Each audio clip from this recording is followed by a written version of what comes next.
ہے۔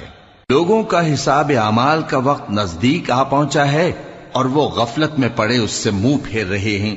ان کے پاس کوئی نئی نصیحت ان کے پروردگار کی طرف سے نہیں آتی مگر وہ اسے کھیلتے ہوئے سنتے ہیں۔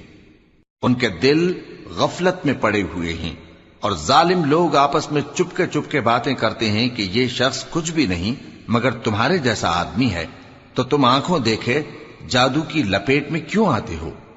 پیغمبر صلی اللہ علیہ وآلہ وسلم نے کہا کہ جو بات آسمان اور زمین میں کہی جاتی ہے میرا پروردگار اسے جانتا ہے اور وہ سننے والا ہے، جاننے والا ہے۔ بلکہ ظالم کہنے لگے کہ یہ قرآن پریشان باتیں ہیں جو خواب میں دیکھ لی ہیں، نہیں بلکہ اس نے اس کو اپنی طرف سے بنا لیا ہے، نہیں بلکہ یہ ایک شاعر ہے۔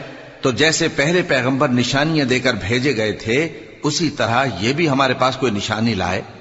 ان سے